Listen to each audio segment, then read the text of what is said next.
Bible ఎందుకు పంచుతున్నారు? కాదు, ఈ కలెక్టరేట్ ఆఫీస్ పరిధిలో మిమ్మల్ని ఎవరు బైబిల్ పంచమన్నారు? ఎవరు పంచమన్నారు మిమ్మల్ని? చెప్పండి, ఏంటో చెప్పండి. కాదు, బైబిల్ ఎందుకు పంచుతున్నారు మీరు ఇక్కడ? కాదు, మళ్ళీ లోపల పంచుకోండి. మీరు క్రిస్టియన్ పెట్టుకోండి.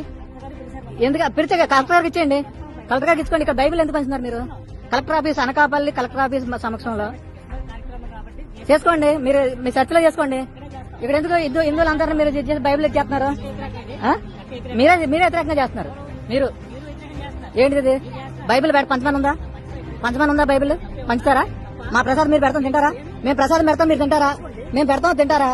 మరి మేము పెడతాం. చూసారు కదా, ఈ వీడియోలో ఒక పెద్ద మనిషి వచ్చి మిమ్మల్ని ఇక్కడ ఎవడ బైబిల్ పంచమన్నాడా, మీకు పర్మిషన్ ఉందా, కలెక్టరేట్ ఆఫీస్ ముందు మీరు ఎందుకు బైబిల్ పంచుతున్నారు, కంప్లైంట్ ఇస్తాను, మీకు బైబిల్ పంచడానికి లేదు అనేది మాట్లాడుతున్నాడు. ఇప్పుడు ఒక ప్రదేశంలో మద్యం తాగడం, లేదంటే సిగరెట్ తాగడం, గుట్కా తాగడం, వీళ్ళ దగ్గరికి వెళ్ళి ఇలాంటి ఏమైనా అడుగుతాడా వీడు? మీరు పబ్లిక్ ప్లేస్ లో మందు ఎందుకు తాగుతున్నారు, మీరు పబ్లిక్ ప్లేస్ లో సిగరెట్ ఎందుకు తాగుతున్నారు అని అడగలడా? అడగలేడు. ఎందుకంటే ఆడికి అంత రైట్ లేదు. అలాగ అడిగితే అక్కడే కుమ్ముతారు వాడిని. ఎందుకంటే వీళ్ళ క్రైస్తవుల మీదే వీళ్ళ ప్రతాపాలు, వీళ్ళ దాడులు, ఆవేశాలన్నీ కూడా. ఇతర మతాల మీద, ఇతర వ్యక్తుల మీద అంత ధైర్యం ఉండదు వీళ్ళకి. ఎందుకంటే అలాంటి వాళ్ళ దగ్గరికి వెళ్ళి మాట్లాడితే ఎలా రియాక్షన్ ఉంటుంది అనేది వీళ్ళకి బాగా తెలుసు. వీళ్ళకి ఏంటంటే ఎవరు అన్యాయంగా దొరుకుతు చేస్తారా అనేది వాళ్ళ మీద తిరగబడడం వీళ్ళకి బాగా అలవాటు. ఒక బైబిల్ పంచినా, లేదంటే ఒక ఏదైనా పాంప్లెట్ పంచినా మీరు ఎందుకు భయపడిపోతున్నారో కూడా అర్థం కావట్లేదు. అంటే ఒక బైబిల్ పంచితే అది మీరు చదివితే మీరు మతం మారిపోతారేమో అని మీ భయం. అంటే మీ మత విశ్వాసం అంతా బలహీనంగా ఉందా మీకు? ఒక బైబిల్ చదివితేనో, ఒక పాంప్లెట్ చదివితేనో, ఒక యేసు పేరు చూస్తేనే మీరు అంత బలహీనమైన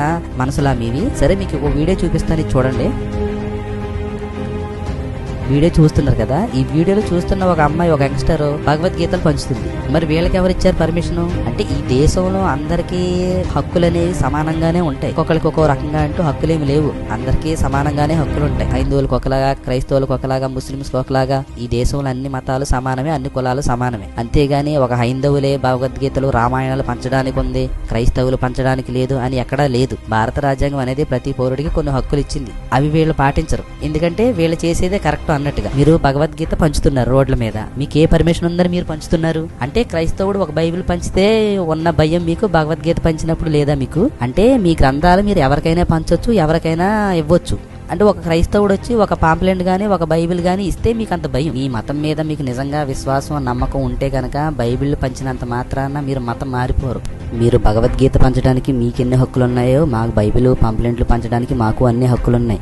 ఈ భూమి మీద అందరూ సమానమే. హైందవులు నమ్ముకున్న వాళ్ళు గొప్పవాళ్ళు, క్రైస్తవులు నమ్ముకున్న వాళ్ళు గొప్పవాళ్ళు కాదని ఎక్కడా లేదు.